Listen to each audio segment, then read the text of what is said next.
Diplômé de l'école d'animation des Gobelins, Bertrand Mandico réalise depuis maintenant presque une trentaine d'années des films qui se distinguent par leur univers si singulièrement organique. Mandico a, avec le temps, approfondi et élargi son univers, explorant de manière plus audacieuse la dimension érotique et sexuelle de ses films. Mandico cherche avant tout à créer des films à la croisée des genres, développant des films composites qui ne ressemblent à aucun autre. Les personnages dans ces films, qu'on pourrait souvent qualifier de transgenres, révèlent des identités de genre plus complexes que ce que l'on pourrait percevoir à première vue. Sa démarche la conduit vers le politiquement incorrect, sans craindre d'explorer la vulgarité et le mauvais goût. L'univers de Bertrand Mandico fait partie de ces espaces difficilement cartographiables, qui changent leurs frontières dans tous leurs films, et se permettent même parfois le luxe d'en changer à l'intérieur d'un même film. S'il peut être fastidieux de dessiner un plan précis de la périphérie mandiconienne, il est plus aisé d'en définir le noyau dur. La galaxie de Bertrand Mandico est un espace où la sexualité s'exprime librement, où érotisme et fascination de la mort se côtoient en permanence, où les normes sont repoussées et remodelées,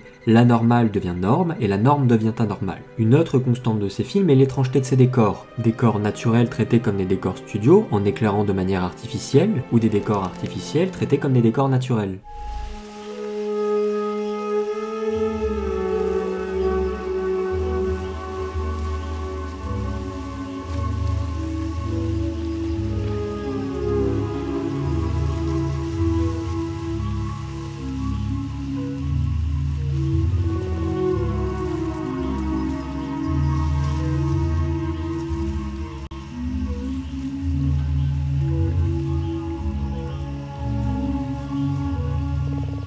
Les récits de Mandico, à la frontière entre onirisme et érotisme surréaliste, sont des œuvres profondément antinaturalistes, qui puisent leur inspiration chez des cinéastes comme Eiichi Yamamoto et Valerian Borowczyk, qui ne représentent qu'une infime partie du gigantesque puzzle référentiel de son système.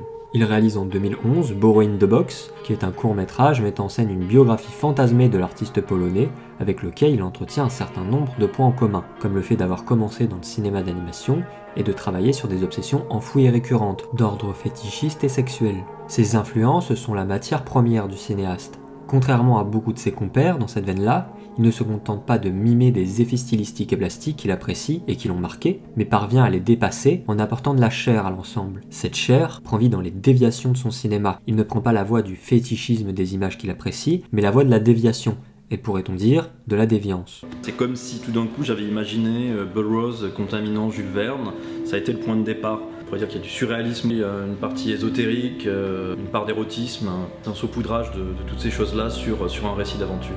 Seule référence vraiment, j'allais dire, qui est consciente, c'est le final où je fais un clin d'œil à Querelle de Fassbinder et Jeunet pour le texte. L'essayiste et vidéaste français Pacom Thielman décrit l'appareil mandiconien de la façon suivante. Les films de Bertrand Mandico sont le cinéma de cet univers parallèle où la France a suivi la ligne magique représentée par Cocteau et Rivette, plutôt que la pente roman-bourgeois de Truffaut et Desplechin. Le cinéma d'un univers parallèle où c'est Valerian Borowczyk et Andrzej Żuławski qui ont influencé les jeunes réalisateurs des années 80 plutôt que Steven Spielberg et George Lucas. Il emmène son cinéma vers une forme intense de maniérisme et toujours politiquement incorrecte, pour atteindre une forme d'obscénité sans toutefois franchir le pas de la pornographie. Bertrand Mandico tente de travailler avec ses films à la croisée des genres et des références, de William Burroughs, duquel il adaptera librement Les Garçons Sauvages, la dimension onirique d'un David Lynch, le style androgyne de David Bowie, l'incrustation d'acteurs dans le décor à la manière de La Belle et la Bête de Cocteau, la végétation vivante de Matango d'Ichiro Honda,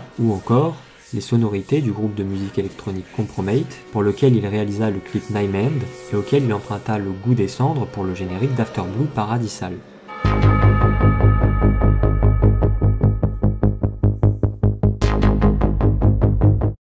Son premier long métrage, Les Garçons Sauvages, sorti en 2018, représente, à mon sens, le sacrement de sa manière de travailler les images. L'histoire du film se déroule au début du XXe siècle, et suit 5 adolescents, tous joués par des jeunes femmes, et ces jeunes garçons issus de familles bourgeoises vont commettre un terrible crime sauvage. Ils sont repris en main par un capitaine, le temps d'une croisière répressive sur un voilier. Alors, les garçons se mutinent. Ils échouent sur une île sauvage où se mêlent plaisir et végétation luxuriante. Les garçons vont alors commencer à se transformer en femmes. Ces actrices et acteurs se travestissent régulièrement dans ces films. Qu'est-ce que la masculinité dans le féminin et la féminité dans le masculin? Ils refusent toute catégorisation formelle et genrée, et fermés à l'idée même de frontières et de classification. C'est un cinéma de collage et de référence, un cinéma à la recherche de transplantation, non pas pour survivre, mais au contraire, pour donner une nouvelle vie aux donneurs, pour aller plus loin que son prédécesseur. Dans Les Garçons sauvages, la mère déchaînée finit par recracher les adolescents sur la plage d'une île merveilleuse, qui sera le lieu de leur délivrance sexuelle. Mais avant de transformer ces personnages masculins en femmes, c'est d'abord au film d'effectuer son changement de genre. À l'approche de l'île, l'un des jeunes garçons, Jean-Louis, incarné par l'actrice Vima Laponce, se voit agressé par le chien du capitaine au cours d'une nuit, mais l'animal semble avoir abandonné sa face de canidé pour adopter le visage de son maître. Mais cette séquence, qui aurait pu être un rêve, comme d'autres séquences du long métrage qui se sont déroulées précédemment, se révèle être vraie. Le film bascule alors dans une autre dimension, à la frontière du rêve et du réel, du film d'aventure maritime au film onirique. Les Garçons sauvages ne cessent de traverser les genres. Le merveilleux infuse toute la seconde moitié du film, mais n'hésite pas à retourner au film d'aventure, en empruntant par moments la voie du cinéma érotique ou même du cinéma horrifique. Le travail de Mandico se caractérise donc par son approche non conventionnelle et son exploration de thèmes liés à l'identité et à la sexualité. Bien qu'il ait réalisé seulement 3 longs métrages que sont Les Garçons sauvages, After Blue Paradisal et Conan.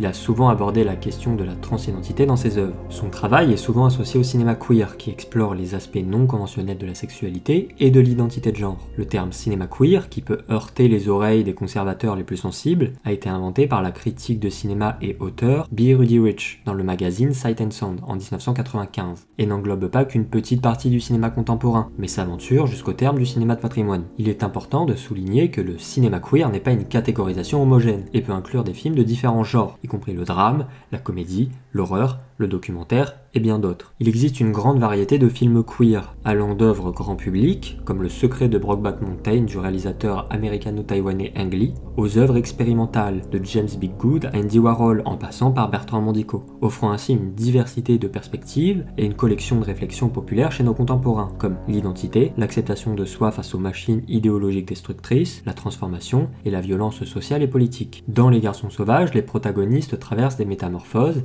et adoptent des identités de genre différentes, remettant en question les normes traditionnelles de masculinité et de féminité. Le film traite également de l'exploration sexuelle et des limites sociales, en mettant l'accent sur la transgression des conventions et sur la joie maligne que cela peut procurer. Dans l'univers des Garçons sauvages, tout est tromperie, la virilité n'est qu'un déguisement, la puissance physique une comédie, les plantes ne sont pas de simples plantes et dissimulent elles aussi quelques secrets.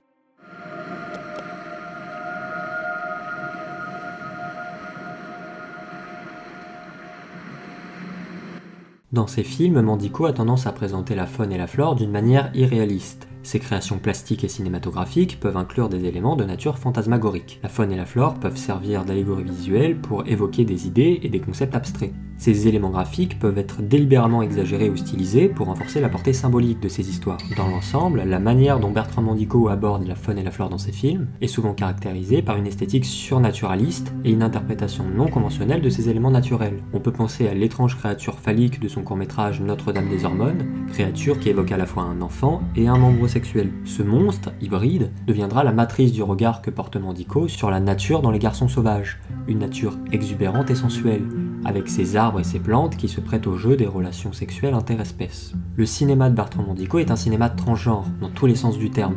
Ses films basculent d'un genre à l'autre sans cesse. Ces personnages adoptent des identités complexes qui dépassent les notions normalisées du genre et de la sexualité. La faune et la flore aussi échappent à ces catégorisations, comme l'entièreté du cinéma de Mandico. C'est une esthétique fondamentalement ennemie du naturel, qui fuit le réalisme et le naturalisme, et qui cherche au contraire l'excès, le surréalisme et l'expérimentation. La matière sonore de ces films est enregistrée en post-synchronisation, c'est-à-dire que sur le plateau de tournage, aucun son n'est enregistré dans l'optique d'apparaître dans le film. Les enregistrements restent rudimentaires et ne serviront que d'ébauche lors de futurs enregistrements. Cette pratique est peu représentative de la fabrication d'une bande sonore dans le cinéma contemporain. Le fait de ne pas avoir de matière du tournage comme base est rare aujourd'hui. Depuis les années 60, notamment en France, le son du tournage est une base utilisée pour apporter du naturel à la bande son. Le fait de partir d'une page blanche, comme sur les films de Bertrand Mandico, est peu commun et ouvre des perspectives nouvelles et des esthétiques différentes. Le genre est au centre de son style et de son cinéma, et son style si marqué peut déplaire. Comme tout style, mais je conçois parfaitement que dans ce cas précis, cela puisse atteindre un stade épidermique, particulièrement dans une époque comme la nôtre qui, de par son contexte sociopolitique, favorise non pas de voir selon ou avec une œuvre, mais simplement de voir une œuvre. En d'autres termes, notre ère n'invite pas à voir autrement, mais au contraire, favorise le colmatage de son propre regard, empêchant d'insérer toute perspective étrangère dans son appareil analytique et sensible, ce qui est peut-être problématique quand on se lance dans une filmographie aussi déroutante que celle de Mandico, qui toutefois propose une direction réjouissante pour le cinéma bis qui peut contenir une grande force politique souterraine. Il est l'un des représentants d'un cinéma qui cherche à repousser les normes de beauté, de saveur, de style, de goût, portées sur la pluralité et la découverte. Mandico n'est le représentant d'aucun mouvement, c'est un artiste transmouvement, un artiste transmédia, un cinéaste transgenre. Si vous appréciez ce type de contenu, n'hésitez pas à mettre un j'aime, à poster un commentaire, à vous abonner et à partager la vidéo sur les réseaux sociaux. Vous pouvez aussi me suivre sur Twitter, un lien est en description. Merci de votre attention et à la prochaine.